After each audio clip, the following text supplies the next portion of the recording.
Muy buenas noches, señores, muy buenas noches. Bienvenidos a este estudio A4 de Torre España, desde donde emitimos en directo.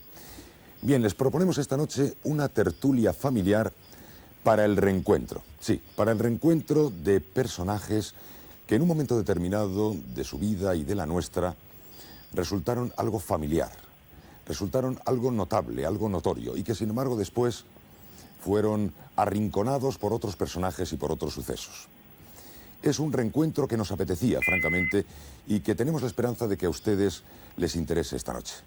Vamos a compartir una hora con algunos ciudadanos de este país que en un momento determinado que se convirtieron en conmoción, entraron en nuestro hogar, entraron en nuestra vida, entraron en nuestras emociones, en nuestras sonrisas y en nuestras esperanzas. Y que después, ya digo, quedaron un poco arrinconados como náufragos de esta actualidad tremenda en este mundo vertiginoso en el que parece que toda la información es algo así como un gigantesco spot. Είναι αναγκασμένοι να περπατάνε ένας-ένας στους δρόμους. El dirigente soviético Mikhail Gorbachev, below their feet. durante su viaje oficial de una semana, friends than their military enemies. Los que sí iban a mantenerse solos. Continúa la normalidad en Puerto Real. A partir de la entrada en vigor de la reforma europea, escépticos candidatos a la legalidad de que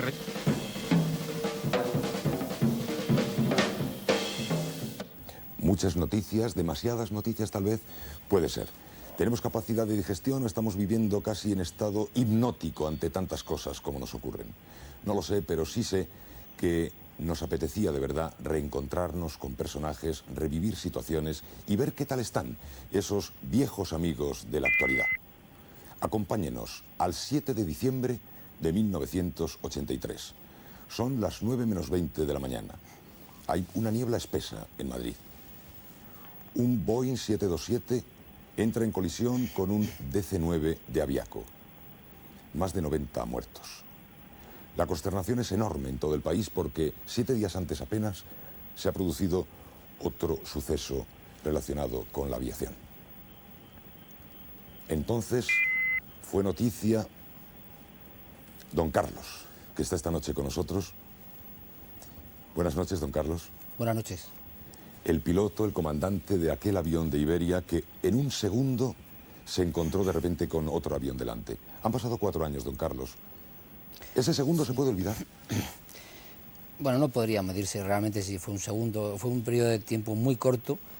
Yo siempre he hablado de 2, 3 segundos y en cualquier caso un tiempo totalmente corto, imposible de hacer, digamos, una corrección que hubiera salvado la vida de tanta gente como murió allá aquel día. Don Carlos estaba observando estas imágenes que seguro que él tiene mucho más nítidas todavía en su memoria.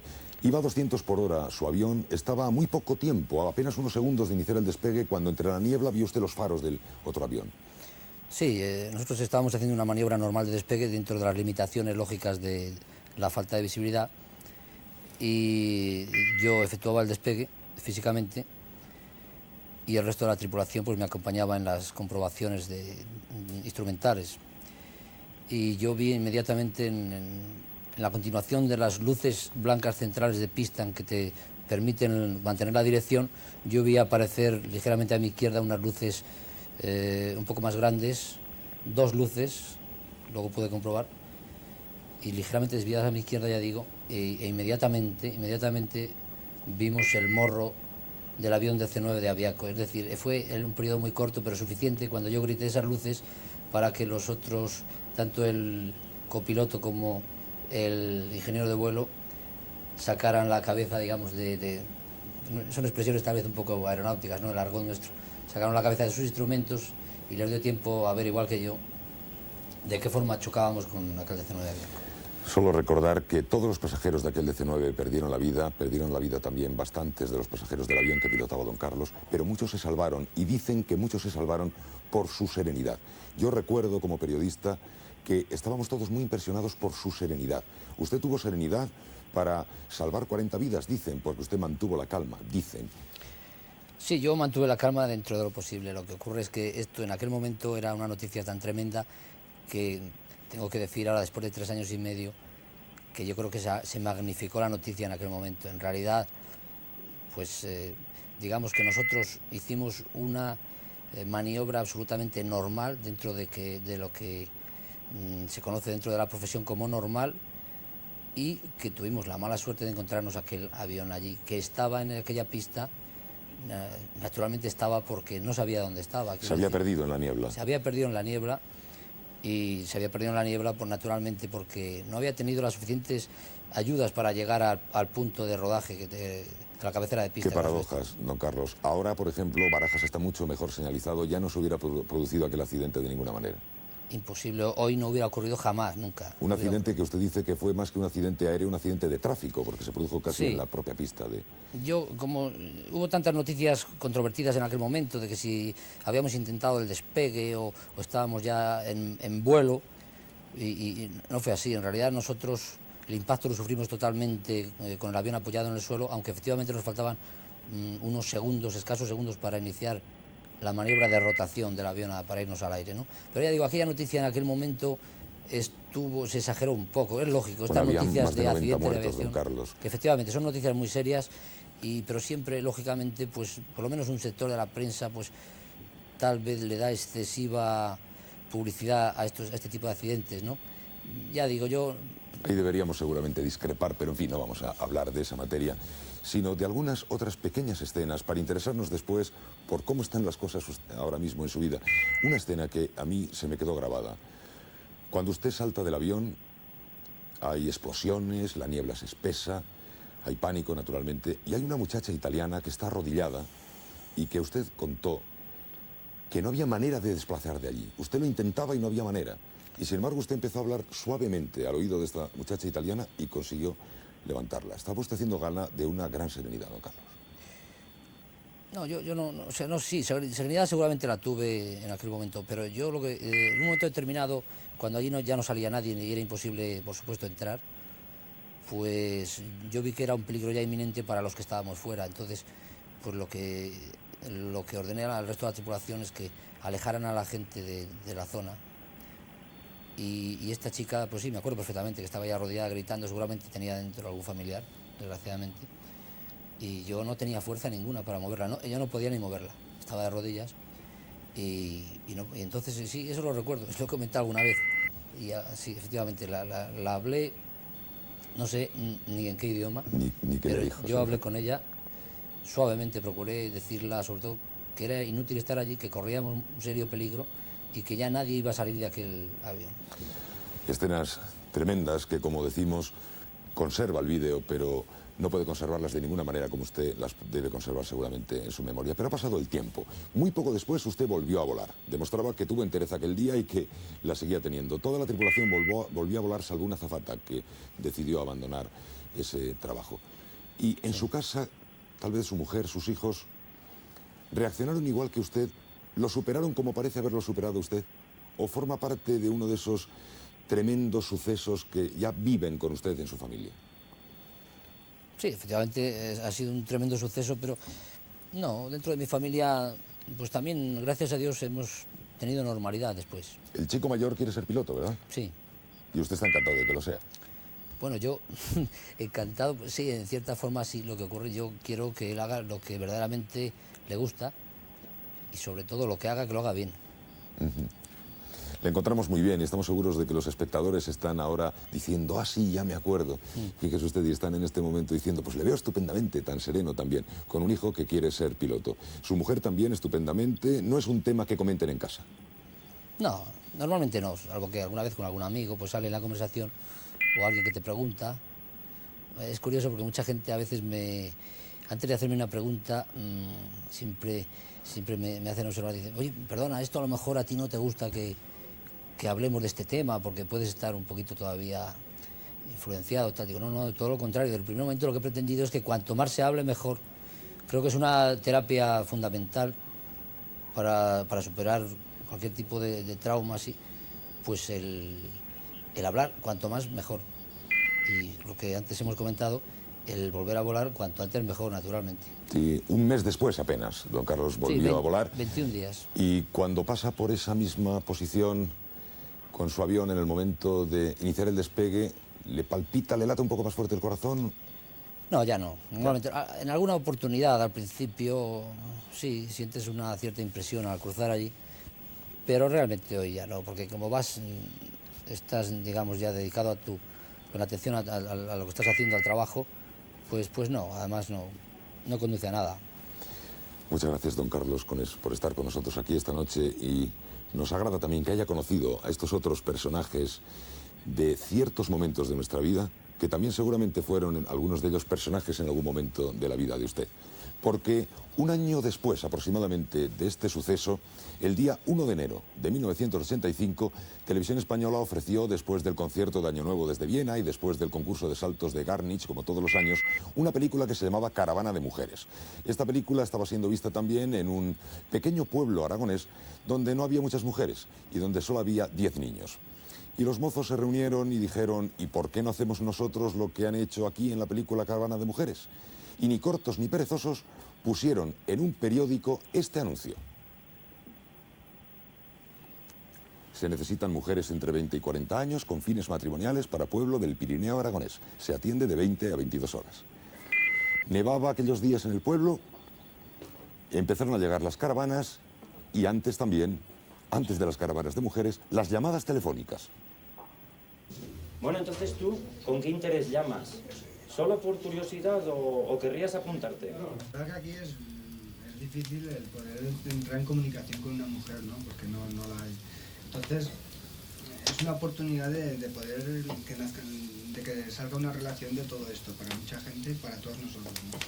Y eso es lo importante, ¿no? Que pueden surgir cosas muy positivas, pero totalmente. Y yo estoy convencido que aquí van a salir bodas. Pues sí que salieron 21 bodas, la última de ellas anteayer miércoles, y la primera de ellas, en el mismo año 85, se casaban María Ángeles y Mariano. Buenas noches, María Ángeles, buenas noches, Mariano. Hola, buenas noches. Nos encanta también verles a ustedes, que tuvieron, por cierto, un noviazgo muy corto, porque se conocieron en marzo y se casaron un par de meses después, ¿no, María Ángeles? Sí, nos conocimos el 7 de marzo, cuando yo llegué con la primera caravana a las 7 de la tarde a Plan. Y estuvimos 7, 8, 9, el 10 marchamos otra vez para Madrid con el mismo autocar. Y bueno, Mariano me llamaba al hospital y me escribía. Entonces, el día de San José, me dijo que por qué no pedía permiso en el trabajo para que me dieran unos días para conocernos un poco más y llevar a los niños. Yo solicité permiso al director del centro y él me dijo que lo habría que solicitar al ministerio. Entonces me lo solicitaron, no me pusieron ninguna pega y el día 1 de abril marché con mis 2 hijos para Plan. Bueno, un momento, están huyendo, es probable que escuchen, seguro que escuchan, el llanto de un niño. Es el niño de María Ángeles y de Mariano, que dentro de un ratito vamos también a presentarles a todos ustedes. Pero antes queremos recordar un poco la historia. Mariano, usted había declarado, tengo aquí, que me gustaría una chica de unos 30 años que estuviera bien, que supiera hacer los quehaceres de la casa y que fuera una mujer decente. Bueno, y apareció María Ángeles. Era como usted la había dibujado, exactamente igual, casi igual. Sí, señor. Sí. Y tenía 2 hijos. María Ángeles tenía 2 hijos. Señor. 2 hijos de soltero. Sí, sí. Sí. Y a usted no le importaba absolutamente nada que María Ángeles tuviera nada. 2 hijos. En absoluto. ¿Usted trabajaba allí en el pueblo? ¿En qué tipo de tareas, qué tipo de cosas hacía? Con el ganado, con las vacas. Con el ganado, como ahora. El campo ahora igual. Sí, ¿Y señor. usted, María Ángeles, vivía en Galicia, en una ciudad? No, yo vivía en Madrid. Ah, vivió usted en Madrid. Me habían dicho que en sí, Galicia. vivía en Madrid y trabajaba en una maternidad que se llama Casa de la Madre, que por lo visto Como ahora enfermera. ya como auxiliar de clínica. Me parece que ahora ya está cerrada de eso. Y tenía 2 niños, los tenía internos en los colegios y el fin de semana me los hacía cargo una mujer que, por cierto, es fabulosa, se ha portado muy bien con ellos. Y el día que yo tenía libre de la semana, pues procuraba atenderlos. Y cuando usted se entera de que estos tiones, decían, aquellos mozos de Plan, estaban pidiendo que fueran mujeres, ¿cuál fue la razón por la que usted se movilizó ante una convocatoria de esa naturaleza tan singular?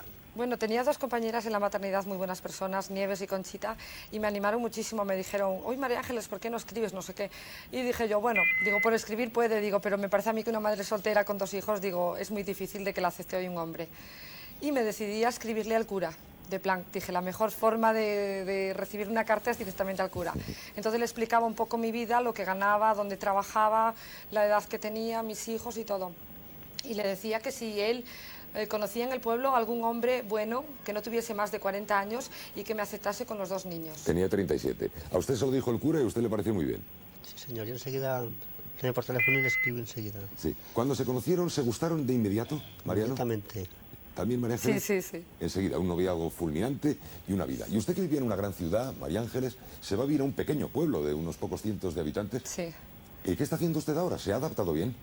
Sí, sí, muy bien. Al principio me costó un poco, el clima, las costumbres eran distintas completamente. Yo dejé de trabajar, pedí excedencia y me quedé en casa pues atendiendo a los 2 niños, a Mariano y a mi suegro. Mariano, ¿y los hijos de María Ángeles, los 2 chicos, qué son para usted ahora mismo? Pues para mí una maravilla. Los quiero a los 3 igual, los quiero. Les quiere mucho a estos chicos, ¿no? Los 3 igual. ¿Los chicos se han adaptado bien también a vivir desde una ciudad en un pueblo pequeño? Sí, mucho mejor que en la ciudad, porque en el pueblo ellos están en casa con nosotros, marchan al colegio a las 10, salen a la 1, comen en casa, vuelven por la tarde, o sea, están y luego pues pueden salir muchísimo. Y en el internado salían el viernes hasta el domingo. Nada O sea, que están más felices que antes. Sí, sí, están muy ¿Y contentos. usted ha cambiado las tareas de una maternidad por las tareas en el de campo? ama de casa y de ayudar un de- poco a mi marido a los huertos, a lo que puedo hacer, claro, y lo que sé. A lo mejor en el verano pues le tenemos que ayudar un poco a recoger la hierba y eso, y con el ganado. Saben ustedes qué curiosa historia. ¿Le quiere usted mucho a María Ángeles, Mariano? Yo mucho. ¿Usted también está muy enamorado de Mariano? Sí, sí, mucho. Qué felices, qué barbaridad. Parece una historia, dicen, de cuento de hadas. Esta sí que parece una historia de cuento de hadas. Luego tiene... Es un niño, ¿verdad? Sí, Un sí, niño. chico. Han tenido un niño. ¿Qué tiempo tiene el niño? 16 meses. ¿Cómo se llama el niño, Mariano? Jesús. Jesús. Nos gustaría que ahora fuera posible acercar a Mariano que el... Jesús. Ay, Jesús está nervioso, pobrecito. Está cansado. ¿Qué le pasa? Está Bien. un poco alterado por el viaje Es que en han coche. sido demasiadas horas de coche, fueron 11 horas de coche. cansado el- Llegamos a Zaragoza al aeropuerto, o sea, nos dieron los billetes y nos dijo el señor que nos los dio, que el avión salía a las 5 de la tarde, con 1 hora de demora. Y nos Y subimos. luego se ha suspendido el vuelo. Ay, Jesús, pero Nos subimos a la bonito. cafetería y entonces luego nos avisaron por los altavoces que estaba cancelado el vuelo. Hay que ver, los milagros es que se producen invariable e infaliblemente. Acaba de caer en brazos de su madre y ¡paf! Silencio absoluto. Sí, que se ha suspendido el vuelo y han tenido que venir también en coche. Sí, entonces Sabiaco puso taxis desde el mismo aeropuerto y acabamos de llegar. Bueno, es un placer también verles también. 21 parejas se han formado en todo el valle. ¿Se reúnen ustedes alguna vez, Mariano, con otros matrimonios de aquella convocatoria? Pues sí, nos vemos muchas veces. La familia contenta con María Ángeles, ¿no? La familia de usted.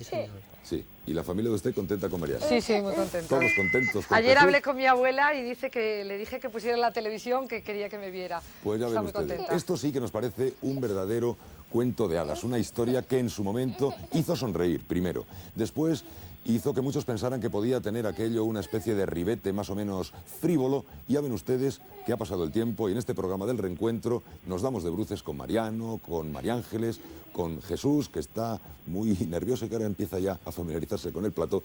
Estamos muy contentos de verle, de verdad, María Ángeles, Jesús, Mariano.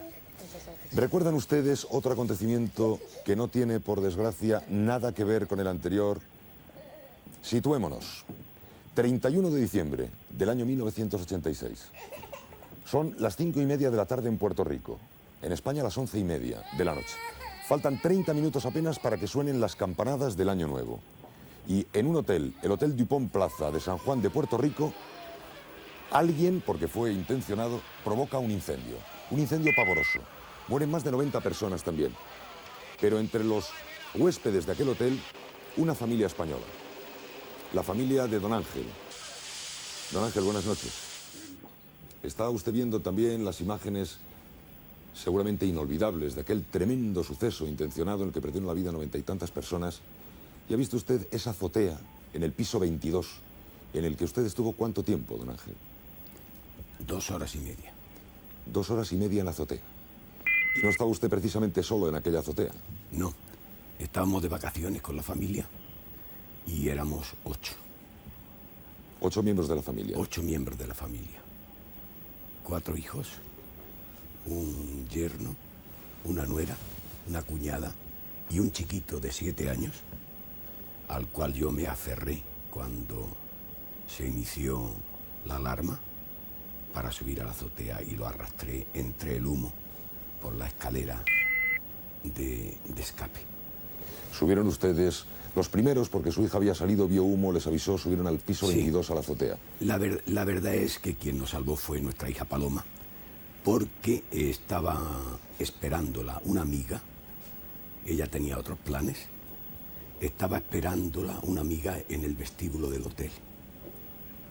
Y la había llamado por el teléfono interior y bajaba en el ascensor. Cuando se le abrieron las puertas, notó una humareda tremenda y creyó que, bueno, que había bajado a las cocinas o que estaba en el sótano, no sabía qué pasaba. Volvieron a cerrarse las puertas y milagrosamente subieron a la planta octava y volvieron a abrirse las puertas. Y allí se paró todo aquello y tuvo que buscar ella la escalera para subir a la planta 14 y 15, que es donde estábamos nosotros. Don Ángel estaba avisarnos. Con su familia allí en Puerto Rico porque precisamente la mujer de don Ángel había fallecido en Puerto Rico. 4 años. 4 años antes. Volvamos a aquella azotea al menos durante unos instantes, don Ángel. 2 horas y media en aquella azotea cuando se están produciendo más y más víctimas, minuto a minuto, una situación angustiosa. Dijo usted entonces una frase que a mí me ha parecido extraordinariamente expresiva. Para nosotros entonces Dios tenía forma de helicóptero. Así fue, así fue. Bueno, está usted mencionando la azotea, pero cuando llegamos a la azotea fue el paraíso. Porque antes de poder llegar a la azotea, mediante el rompimiento de una pérgola que tuvimos estuvimos en una cornisa de no más de 1,5 metros de ancho, como 70 personas, que además no sabíamos si tenía la resistencia suficiente para aguantar aquello, pero no había otro remedio. ¿Cuánto tiempo estuvieron en esa cornisa? En esa cornisa estuvimos como 1 hora y media. Angustioso, ¿no? Angustioso, dándonos el humo en la espalda, pegados a la pared, con las toallas, con los manteles que pudimos coger, porque en la planta última, en ese ático, está la sala de fiesta y el comedor, y tiene también el almacén de intendencia de ese comedor, y allí cogimos manteles, cogimos, bueno, las camisetas que teníamos, y como se cortó el agua para empaparla, rompimos botellas de bebidas alcohólicas, Coca-Cola, agua mineral, etcétera, para poder filtrar el humo y poder aguantar aquella 1 hora y media. Estábamos... Lo terrible era cuando mirábamos para atrás, esperando que detrás del humo aparecieran las lenguas de fuego. Angustioso, ciertamente. Decía que estábamos todos esperando las 12 campanadas del Año Nuevo aquí cuando fuimos conmocionados por aquella noticia y entonces no sabíamos que había una familia española allí. Han pasado unos cuantos meses, pocos. ¿Qué ha aprendido usted de aquel suceso, en aquellas horas tremendas en la cornisa, en la azotea, con sus hijos? ¿Qué es lo que ha aprendido usted de esa situación? He aprendido que ante estas adversidades, yo he tenido algunas contrariedades, no tan serias como esta, a excepción de la muerte de mi mujer. Yo he aprendido una cosa y es que, como decía el amigo Carlos, la serenidad es importante. Yo, junto con una mujer de 40 años, muy animosa, que apareció por allí con la cara sonriente, fuimos los que empezamos a animar a aquella gente que estaba tremendamente alarmada. Había gente de toda edad y de toda condición, había ancianos de 80 años, había un paralítico, había un niño de pecho. Y bueno, pues nosotros nos dimos a difundir noticias agradables falsas, ¿no?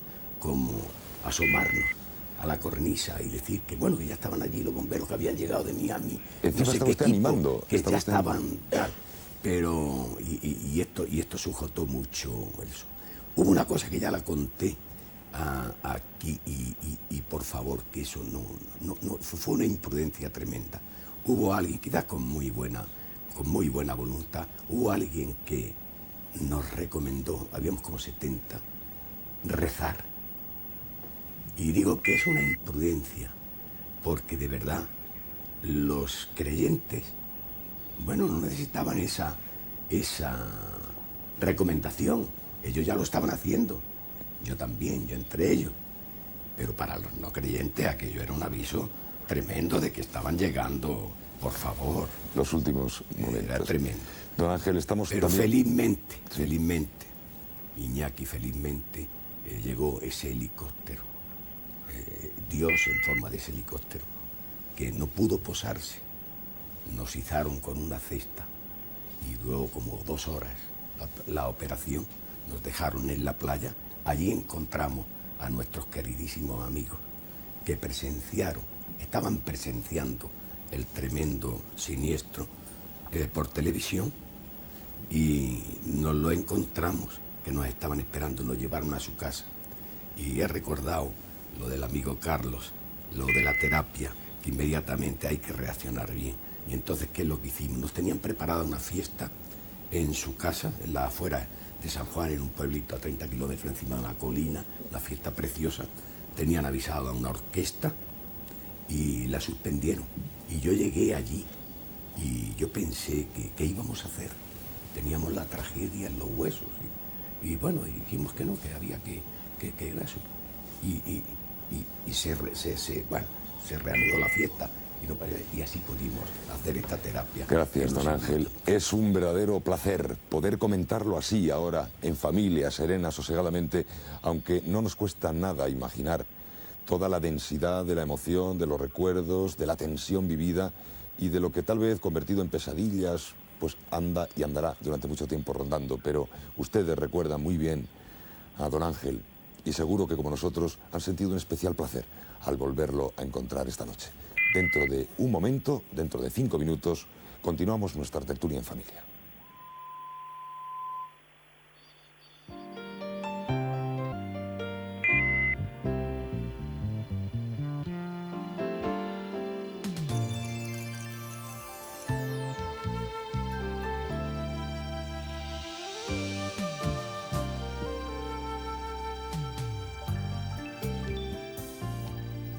De nuevo con ustedes, señores. ¿Les está agradando este reencuentro?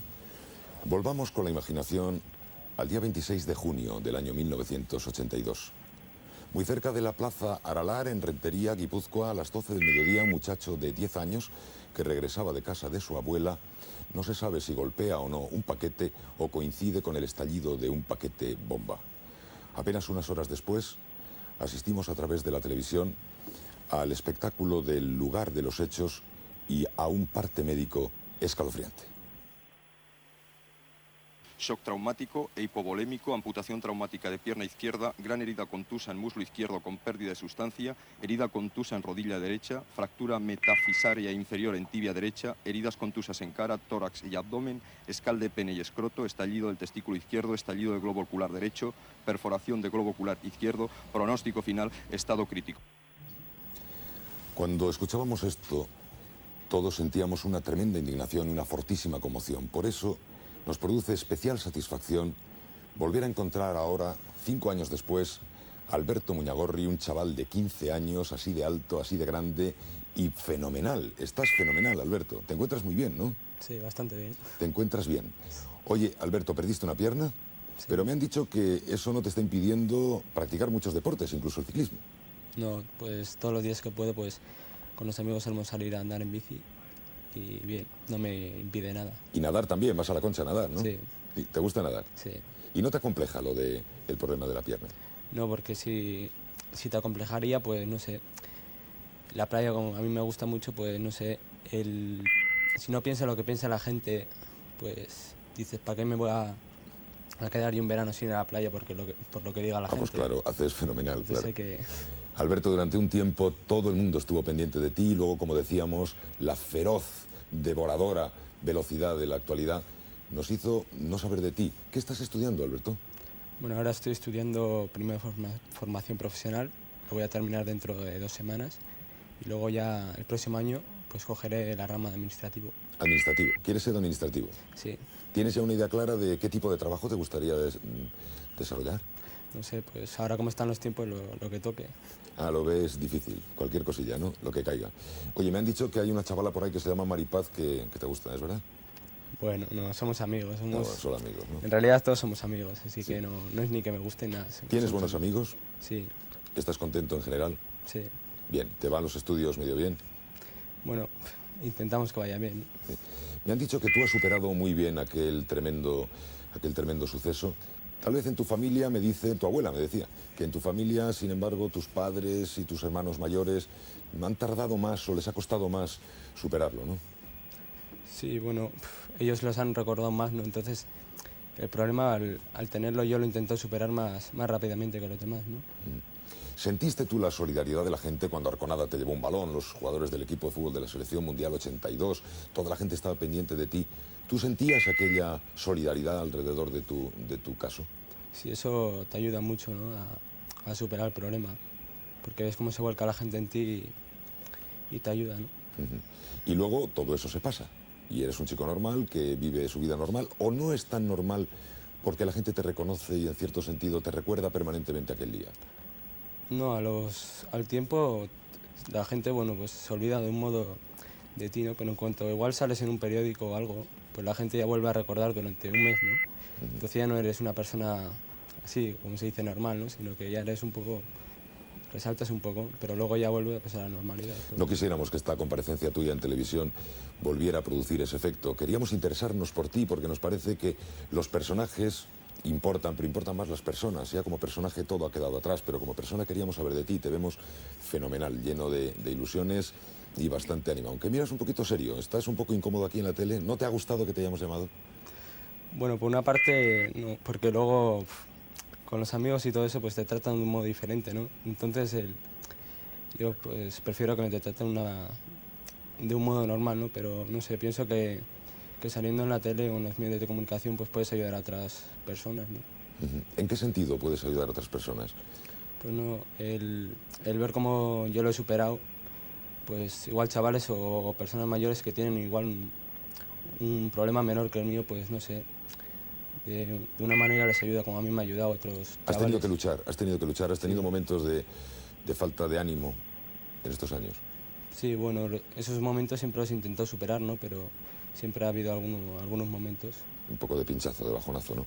Entonces tú quieres que los que ahora estén escuchando, viendo la televisión y que estén padeciendo determinado tipo de dificultad física, vean en ti la demostración de que se puede salir adelante.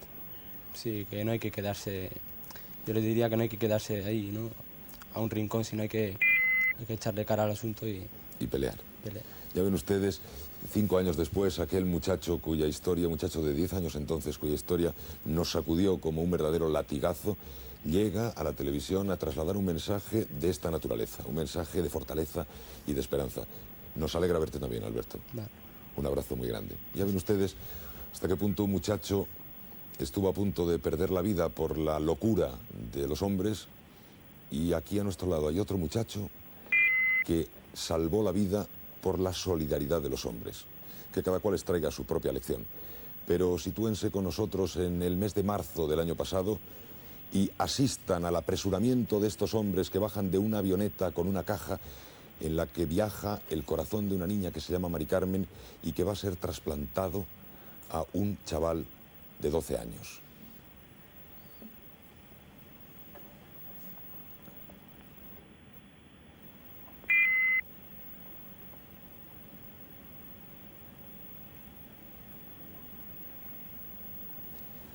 Sí, un corazón. Estábamos guardando silencio para que pudiéramos imaginar este apresuramiento de unos hombres a gran velocidad tratando de salvar una vida, la vida de este muchacho, Juan Carlos, con el que nos encontramos ahora.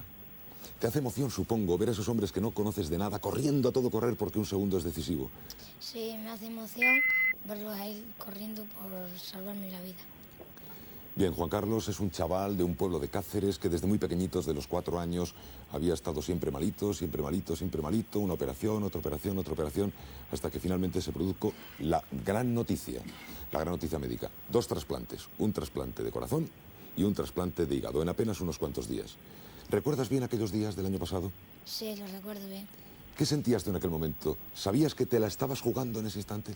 Sí, lo sabía, pero yo decía que había que tirar para adelante y podía salir bien si no perdía la esperanza, y lo hice y tiré para adelante. ¿Y sabías que salías adelante con el corazón de una niña y con el hígado de un chaval que no conocías de nada? ¿Eso te impresiona, te emociona? ¿Qué te hace sentir? Bueno, me impresiona porque, no sé, sé que puede haber un corazón de una muchacha y un hígado, pero no sabía que me iba a llegar, pero yo creía que sí. Y cuando me dieron la noticia me puse muy contento. Te pusiste muy contento. Y ahora estás muy contento también. ¿En qué curso estás? En quinto. ¿Y qué tal te ha ido el curso? ¿Qué tal van a ir los exámenes? Bien, ahora voy bien. Bien. ¿Vienes a Madrid a menudo para la vigilancia, el seguimiento de tu proceso? Cada mes y medio o 2 meses, y ahora estuve antes de ayer y me han dado hasta el 5 de agosto, no tengo que volver. ¿Y qué te han dicho? Que muy bien, ¿no? Sí. Fenomenal. Oye, me han dicho que en tu pueblo, allí en la provincia de Cáceres, toda la gente te quiere muchísimo y que tú estás encantado. Sí, me quieren por como he salido tanto a la tele y soy el único allí que tengo esto, pues sí me quieren. Sí, pero tú no te habrás creído ya nada de figura, ¿no? Tú sigues siendo un chaval normalísimo, ¿no? Un chaval normalísimo. ¿Y de tus padres qué me dices? ¿Cómo están tus padres? Bien, ahora ya no están tan disgustados porque antes como todo me pasaba, ahora ya no. Puedes hacer una vida normal, ¿no? Sí. Sí, puedes jugar a cualquier cosa, etcétera. Tú sabes que eres un pequeño milagro de la ciencia y del esfuerzo de los hombres, ¿verdad? Sí. ¿Lo sabes? Sí. ¿Y te parece que aprovechemos este momento, lo mismo que Alberto hacía un llamamiento a quienes pudieran estar desesperando para que tuvieran ánimo? ¿Por qué no hacemos, Juan Carlos, un llamamiento para la donación de órganos que tú sabes que hacen mucha falta? Sí, yo estuve ahí en la clínica antes de ayer y hay muchos esperando y quería decir que todas las personas después de muertas que tienen un accidente, los órganos no les sirven para nada y bien los podían donar para que haya otra gente que pueda vivir. Y aquí tiene la mejor demostración. Hay un niño que se llamaba David, una niña que se llamaba Mari Carmen, que siguen vivos en cierta manera porque están alentando la vida de este chaval fenomenal que se llama Juan Carlos, que está como una rosa, que están sus padres felices, que están en su pueblo orgullosos de él y que nosotros estamos tan contentos de volver a ver meses después con este aspecto tan saludable. Ya ven ustedes, hagan la deducción. Alberto Muñagorri, Juan Carlos Delgado. A uno le pasó una cosa por una cosa, al otro le pasó una cosa por una cosa muy distinta. En fin, una lección así de grande nos parece para quien tenga sensibilidad suficiente. Otro viaje en el recuerdo. Un recuerdo más lejano. 12 de mayo de 1976. Vengan con nosotros al puerto de La Coruña. Llega el petrolero Urquiola, 110.000 toneladas de petróleo. El práctico se acerca a la bocana, allí donde están las torres de Hércules, para orientar la maniobra de atraque. Observa que se está desparramando algo del petróleo. Después de una ardua discusión se decide que toda la tripulación abandone el barco. Quedan solo el capitán y el práctico en el buque. Y entonces se produce una tremenda explosión.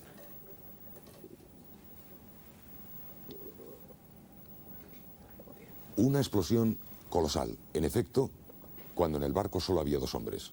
Uno de esos 2 hombres no ha podido llegar aquí por problemas también de comunicación aérea, pero se encuentra ahora en nuestro centro en Santiago. Don Benigno, buenas noches.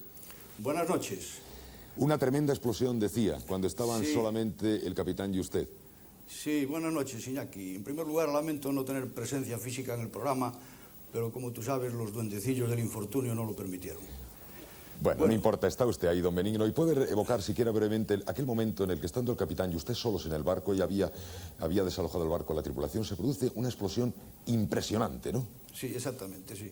Esto ocurrió ese día, el 12 de mayo de 1976, y recuerdo, es algo que permanece en la gaveta de los recuerdos para siempre. Esto ocurrió a las 2 menos 20 de la tarde, exactamente. Fue una explosión tremenda, horrible. Y acto seguido, el capitán y yo nos fuimos rápidamente a la popa del barco, que era la parte menos afectada por la propagación inmediata del fuego, y allí, pues claro, decidimos tirarnos al mar, lanzarnos al mar, porque era lo único que podíamos hacer. Y qué distinta suerte, ¿verdad? Porque el capitán del barco, no sé si porque se puso el salvavidas mal, pero de hecho es que perdió la vida. Pues sí, efectivamente, el capitán tenía el chaleco salvavidas puesto, me había ofrecido uno a mí que yo rechacé porque estoy muy acostumbrado a nadar y a practicar buceo, y es posible que, como era la altura considerable, que se hubiera llevado un golpe en la nuca y que hubiera perdido el conocimiento. Don Benigno, quisiéramos que volviera a ver, si el realizador es tan amable, un poco parte de esas imágenes que hemos ofrecido hace unos segundos, porque quisiéramos subrayar ante nuestros espectadores la circunstancia de que don Benigno estuvo nadando durante 3 horas en este infierno de petróleo y de llamas, porque estaba usted, don Benigno, nadando en un mar de petróleo. Sí, así es. En realidad no era nadar en agua salada, ¿no? Hay, como usted sabe, hay una diferencia sensible en la densidad El agua de mar tiene una densidad de 1,026 aproximadamente y el petróleo tiene 0,85. Todos sabemos que nadar en un río es más dificultoso que nadar en agua de mar. Pues imagínese en una densidad de 0,85 el esfuerzo tremendo que hay que hacer para procurar sacar la barbilla fuera del agua. Sí, y además unas llamas altísimas a su alrededor, es decir, nadando en petróleo y con llamas a su alrededor. Sí, con unas llamas de 20 metros de altura. Es un esfuerzo horrible, tremendo, ¿no? Y durante 3 horas, pero ¿cuál era el factor que alimentaba su fe? Porque no era lo más normal creer que era imposible salir de allí, que era inútil cualquier esfuerzo. Bueno, sí, efectivamente. Yo en un principio era consciente de que iba a morir, Y es más, creo que es un recuerdo inolvidable el tener conciencia de que va uno a morir en un corto plazo, le deja a uno un sabor muy amargo y muy inolvidable. Pero, qué sé yo luchaba por mi vida, luchaba con el instinto de conservación, y es más, en más de 3 horas se pasan muchos recuerdos y tiene una visión uno de muchas cosas, pero tengo un hueco quizás de 1 hora o más en el cerebro, muchas veces he pensado en esto. ¿Y por qué? Pues quizás porque nadaba como un autómata, no pensaba en otra cosa, y esto quizás fue lo que me mantuvo vivo. Está resultando este reencuentro muy didáctico al mismo tiempo, porque don Ángel en la primera parte nos hablaba de la serenidad como un elemento imprescindible. Don Carlos también nos hablaba de lo mismo, y usted nos habla ahora de la fuerza física. Es decir, usted estaba en gran forma física. Si no, no hubiera podido resistir para nada esas 3 horas. Exactamente. Yo podría decirse que estaba entrenado para eso. Es decir, que sin saberlo, pues mi hobby había sido la natación, y lo sigue siendo, y la caza submarina, el buceo, de manera que esto fue lo que me preparó para eso. Creo que no se puede superar una prueba así con las ganas de vivir solamente. Está bastante claro. El caso del Urquiola tuvo tal repercusión desde el punto de vista económico y desde el punto de vista ecológico que quedó casi ocultada la peripecia, la aventura, la odisea de este caballero, don Benigno, que estuvo nadando durante 3 horas en un mar de petróleo rodeado de llamas de 20 metros de altura. Usted sigue ahora trabajando como práctico en el mismo puerto, ¿verdad? Sí, exactamente. Sí, ya llevo casi, va a hacer 24 años de práctico, y sigo y seguiré. Y sí, efectivamente, este suceso pues me dejó traumatizado, con un shock durante quizás un mes, en donde durante ese tiempo pues tuve, puede decirse que una fobia hacia los petroleros y hacia el mismo mar, hacia el medio acuático, pero que con el tiempo se va superando todo, ¿no? De manera que continúo y continuaré pues hasta que me retire, si Dios me deja vivir hasta entonces. Y además usted sabía una cosa, don Benigno, usted aquel día se midió ante sí mismo y seguro que tiene mucha más fe en sus propias posibilidades. Por cierto, después de nadar 3 horas, aparece usted en una especie de acantilado, una especie de playa, donde 3 pescadores se lo encuentran y se quedan atónitos, porque todo el mundo le daba a usted por desaparecido, incluso su propia esposa. Sí, exactamente. Sí, 20 metros antes de llegar aproximadamente a la playa de Canaval, había una embarcación que la estaban botando al mar unos pescadores, que por cierto quedaron totalmente asombrados, con los ojos abiertos. Yo cuando me recogieron les pregunté, ¿pero por qué me miráis así? Y decían, no, es que creíamos que estaba usted abrasado, porque como viene hecho un tizón, solo se le ve el blanco de los ojos, pues creíamos que estaba abrasado. Y esos 20 metros fui en la embarcación, llegué a tierra, después de nadar, pues eso sí, 3 horas o quizás algo más. Y allí muy amablemente un encargado de una urbanización que todavía no se había estrenado me cedió ropa, quemé la que tenía, me aseé y me llevó a la comandancia de Marina, donde me miraban al entrar también en la comandancia de Marina como si fuera un cadáver viviente. Bien, han pasado unos cuantos años, es también un reencuentro feliz con un hombre que no tiene en este momento ningún tipo de trauma. ¿Tuvo usted pesadillas en algún momento? ¿Es para usted un recuerdo un poco nebuloso? De tanto contarlo, a lo mejor lo tiene ya demasiado resobado y no sabe si ya es cierto, casi un sueño. En principio, en este momento, 10 años después, ¿qué lugar ocupa en su recuerdo, en su cerebro, en su corazón, aquel episodio del Urquiola? Bueno, aquello, vuelvo a repetir que los detalles más importantes para mí fueron la tremenda explosión. Aquello fue dantesco. Aquellas llamas, aquella explosión, que quedó en mi cerebro como un suceso de algo que parece increíble. Y después ese momento crucial en que uno está convencido que va a morir. Yo me imagino que sucederá lo mismo a una persona o a un militar en un tiempo de guerra en que está delante de un pelotón de fusilamiento y segundo después le dicen que ya no lo van a fusilar. Estos fueron los dos recuerdos que me traumatizaron más. Y después no ha dejado secuela, Es más, yo creo que me ha preparado un poco más en la vida para luchar contra cualquier vicisitud, contra cualquier problema. Ahora, lo que sí, y quiero resaltar, es que ahora que estamos hablando de este tema, y precisamente que en Coruña hay unas jornadas de salvamento, yo creo que al mismo tiempo que se hacen unos ejercicios de salvamento y se mejoran los materiales para conjurar las consecuencias de estos accidentes, que se hagan ejercicios también de solidaridad humana. Muchas gracias, don Benigno. Ya ven ustedes, está resultando un monumento, un homenaje a la vida. Y vamos a terminar con otro recuerdo, por fortuna, de un signo radicalmente diferente. 26 de octubre de 1980. Estaba usted viendo la televisión y seguramente se murió de envidia al ver y escuchar esta noticia. La familia Legaspi, que como todos ustedes saben ha sido afortunada con una quiniela de 208 millones y algo, y algunas pesetas más. Sí, 208 millones y algunas pesetas más. Don Ángel, buenas noches. Buenas noches. 208 millones de los del año 80, que seguramente es más que ahora, ¿no? ¿Cómo? Perdón. Que 208 millones del año 80, que es más que 208 millones de ahora. Hombre, claro, eso es precisamente. Bueno, es que ya tengo más de 200 millones que hacen 300, ¿no? Sí. Que soy yo. Usted, dicen que desde pequeñito ya tenía la corazonada de que algún día le iba a pasar algo muy gordo, ¿eh? Un golpe de suerte de estos fantástico. Pues sí, yo cuando tenía así una edad del colegio de 14 años, siempre soñé que un día, pues, no sé, Dios que me daría una suerte y sería que un hombre famoso y por fin resultó. Pues vaya que sí lo fue, y no solo famoso, sino además multimillonario. ¿En qué tarea estaba usted cuando le tocó la quiniela de 14?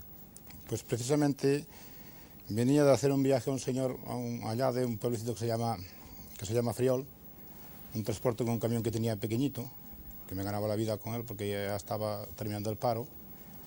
Y me enteré, pues cuando llegué a Lugo, pues le pregunté a un señor que iba a echar comestible al camión y le pregunté por los partidos. Sentí cantar un gol y entonces le pregunté y me dijo, mira, no siento nada con los ruidos de los coches y eso, pues no me enteré. Bueno, no le hice caso ninguno, continué mi camino y me fui para el pueblo. Sí, ¿cuál fue el partido de resultado más sorprendente, el que seguramente convirtió a esa quiniela en una quiniela tan millonaria? ¿Lo recuerda? Pues yo para mí creo que fue el Gijón. ¿Contra quién jugaba? Contra la Almería, que le empató. Y ese fue el resultado que le hizo usted millonario. Yo creo que fue el último partido que faltaba y fue el Gijón. Se tenía que hacer usted socio del Sporting de Gijón. Y fue a ver precisamente quién marcó el gol. Sí. Bueno, usted vivía entonces en un pueblo gallego, un pequeño pueblo gallego. Había conocido la emigración durante unos cuantos años. Sí, eso por suerte, desgracia, toda mi familia conocimos la migración porque tuvimos que emigrar porque no había otros posibles de vida y entonces tuvimos que dedicarnos al extranjero, a ganar la vida como se puede. Bueno, vamos a ver. ¿Qué hizo usted con los 208 millones? Lo primero, porque usted tiene varios hermanos, usted se fue a vivir a Ferrol. ¿Qué es lo que se compró? ¿Qué hizo usted con sus hermanos? Bueno, hice algunas cositas para mis hermanos. Les compré un coche a cada hermano y después, pues, algo para toda la familia. A mi hermana le ayudé para una casa también, que está viviendo en Gijón. Está bastante bien. Y después me compré una explotación ganadera y fue el motivo de irme para Ferrol. Usted asesorado siempre por su hermano, porque una de las dudas que todos tenemos es si un día somos muy millonarios, qué susto. Usted, por lo visto, tiene un hermano que es su mejor asesor, ¿no? Sí, mi hermano es un hombre ya demasiado, porque es una persona, pues para mí eso es fundamental, porque si no fuera él, pues yo, no sé, soy más, ¿me entiendes? Entonces me frena un poco. Ya. Bueno, entonces tiene usted un par de granjas, pero sigue trabajando con las vacas. Cuando le llamamos el otro día allá, nos dijeron que a las 7 de la mañana se había ido usted ya a una feria o algo así. Sí, fui el miércoles, estaba en Santiago precisamente, en la feria en Santiago. Sí. Y luego resulta que usted no ha sido tan olvidado, porque de cuando en cuando ha aparecido usted siempre en algún tipo de lío, alguna pequeña gresca, algo. Tiene usted un genio vivo, parece, ¿no, don Ángel? Sí, porque, bueno, me pasó una vez, se refiere al caso que me pasara en Lugo, ¿no? Sí, sí. Sí, pues que en la vida hay cosas que yo creo que no se pueden evitar.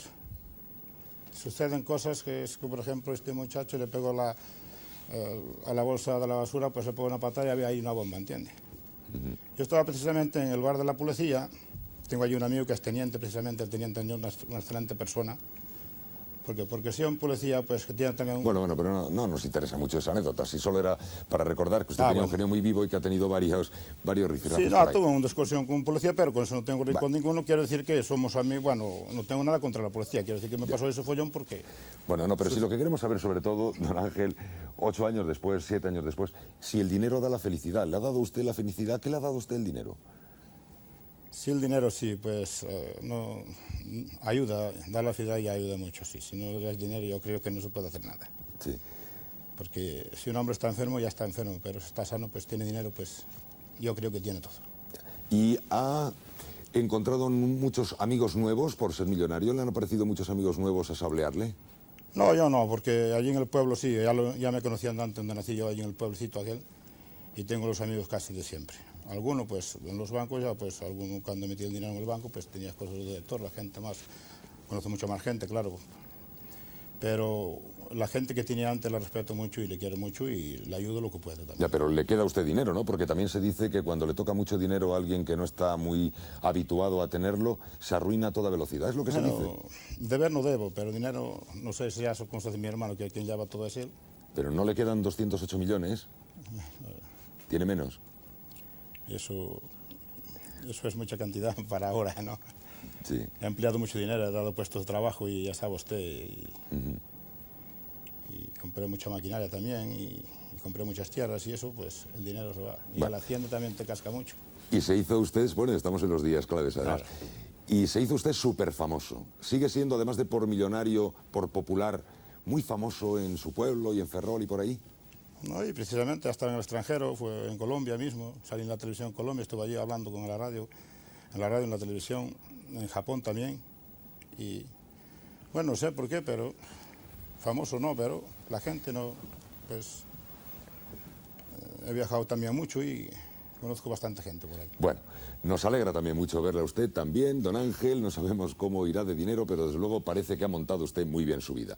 Bien, ha sido el encuentro con María Ángeles, con Mariano, con Ángel, con otro Ángel, con Benigno, con Carlos, con Juan Carlos, con Alberto, viejos, famosos, olvidados, como náufragos de la actualidad, con los que hemos querido hoy celebrar un pequeño encuentro en familia.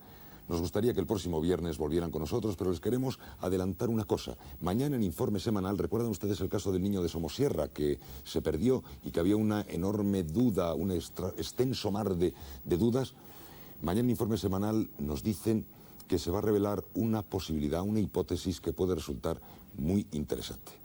Bien, y dentro de un ratito una película también muy interesante con Clint Eastwood. Les esperamos el próximo viernes en familia en el estudio A4 de Torre España. Muy buenas noches.